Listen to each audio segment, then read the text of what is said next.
Jews today in New York City, Los Angeles, London, hide your Jewish star, don't wear your keepa. Isn't that unbelievable that the Jewish people throughout history have had to hide their identity?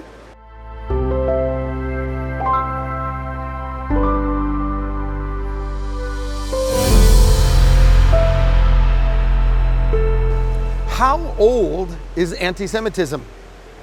You know, a lot of us have this kind of sense that anti-Semitism probably started with Hitler. That kind of becomes our nearest point in history where we think of anti-Semitism. Those of us who know our history better, maybe we think back to the Spanish Inquisition, maybe we think back to the Crusades. But actually, historically, this phenomenon of anti-Semitism goes all the way back to Abraham. This is really a fascinating tale. One of the things we can look at in studying the history of anti-Semitism manifests in the holiday of Purim.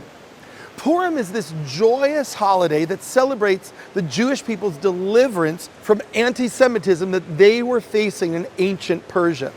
The Book of Esther tells us this dramatic story of how this plot to annihilate the Jews was overturned and God's hand was there in history. Now, interestingly, God's name is never mentioned in the Book of Esther. It's one of the few places in Scripture that doesn't even mention God's activity, but it's obvious that God is present throughout the story. So what are the main points of the story? Let me review it for you. So Haman is an official in the court of King Xerxes, and he's plotting to destroy the Jewish people because he has a personal offense against a Jew named Mordecai.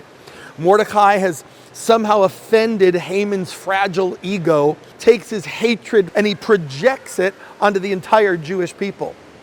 Now, Esther is this young girl. She's a relative of Mordecai's. She is Jewish, and the king has exiled his queen, Vashti, and Esther is brought in with all these other young women throughout the kingdom as a potential new queen for the king. Mordecai tells her, keep it a secret that you're a Jew. What do we see? We see the same reality that Jews today in New York City, Los Angeles, London are facing today. Hide your Jewish star. Don't wear your keepa.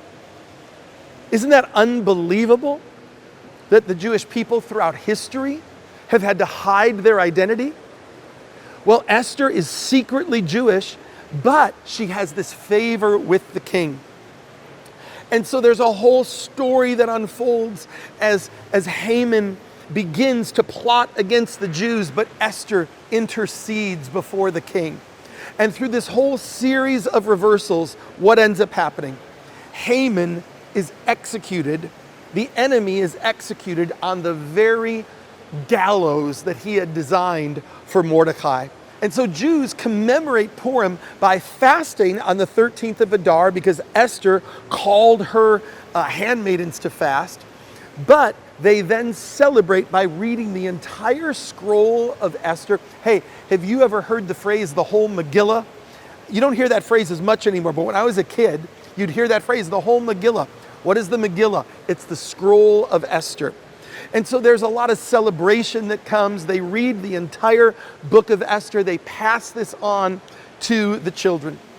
One of the unique features of Purim is that they wear costumes. They dress up as these characters.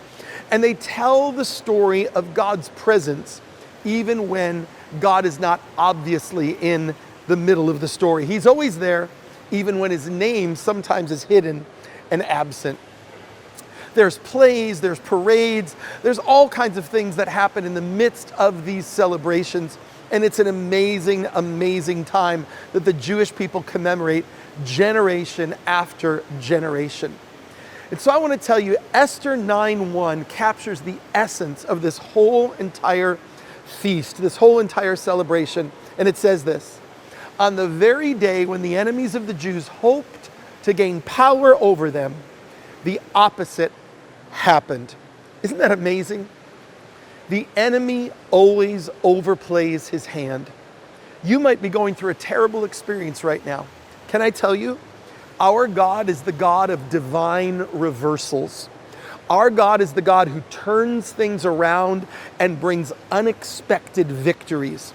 And our God is the God who allows us, I don't know why. I don't know why we go through such trials. I don't know why we go through such hard times. But I know this, God brings you to the kingdom for such a time as this. And so I want to tell you, your own personal Purim is coming. If you're in a moment you can't see God, you can't hear God, you can't find God, you're scared, you're holding secret the call of God, your destiny, like Esther held secret her Jewishness, I want to tell you, God is working it out on your behalf.